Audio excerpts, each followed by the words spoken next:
मेरे हस्बैंड है उनका उसकी सगी बहन के साथ में अफेयर है।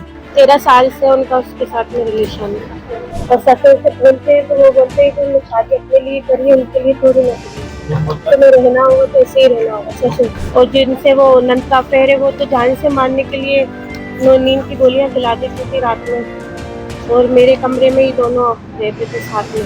दोनों कौन? मेरा हस्बैंड और मेरी नंद। क्या कोई भाई अपनी ही सगी बहन के साथ मर्यादा की सारी हदें पार कर सकता है?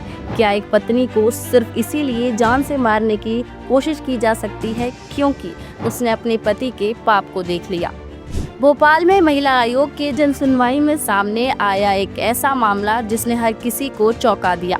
एक महिला ने खुद सामने आकर अपने साथ हो रही ज्यादती का खुलासा किया, लेकिन जब उसने अपनी कहानी बताई तो मामला और भी सनसनीखेज हो गया। महिला का आरोप है कि उसके पति के अपनी ही सगी बहन के साथ अवैध संबंध है और जब उसने इस रिश्ते का विरोध किया तो उसे प्रताड़ित किया गया, यहाँ तक कि जान से मारने की भी कोशिश की गई। नमस्कार, आप देख रहे हैं आयुक्त। मध्य प्रदेश की राजधानी भोपाल में आयोजित राष्ट्रीय महिला आयोग की जनसुनवाई के दौरान एक चौंकाने वाली शिकायत सामने आई है। जनसुनवाई में पहुंची एक महिला ने आयोग के सामने अपनी आपबीती सुनाते हुए आरोप लगाया है कि शादी के बाद से ही उसे ससुराल में मानसिक और शारीरिक प्रताड़ना झेलनी पड़ रही है। लेकिन जब महिला ने अपनी पूरी कहानी बताई तो मामला और भी गंभीर होता चला गया। पीड़िता का दावा है कि उसके पति का अपनी ही सगी बहन के साथ पिछले 13 साल से अवैध संबंध चल रहा है।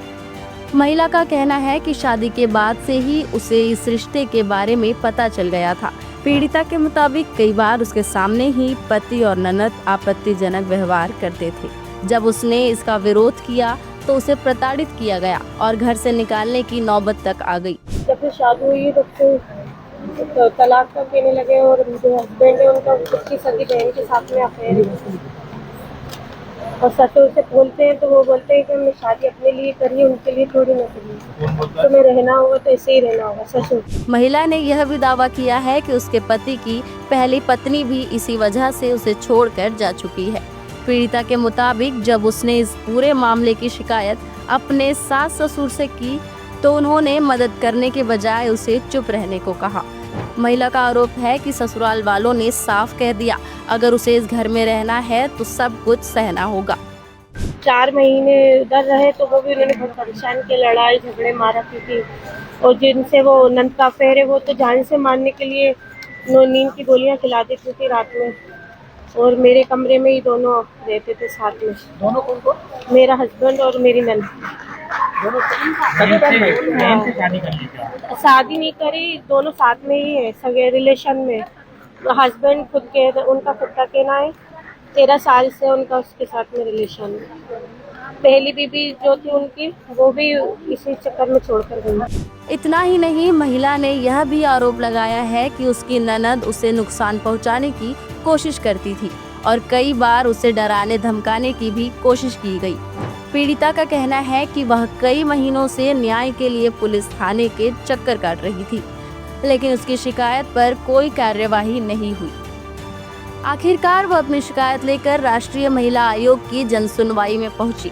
मामले की गंभीरता को देखते हुए आयोग की अध्यक्ष विजया राहटकर ने मौके पर मौजूद पुलिस अधिकारियों को तुरंत जांच के लिए निर्देश दिए हैं।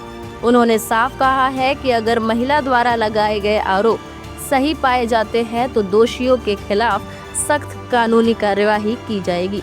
फिलहाल पुलिस पूरे मामले की जांच में जुटी हुई है, लेकिन जनसुनवाई में सामने आई शिकायत ने एक बार फिर ये सवाल खड़ा कर दिया है कि महिलाओं की सुरक्षा सिर्फ घर से बाहर ही नहीं बल्कि घर के भीतर भी उतनी ही जरूरी है।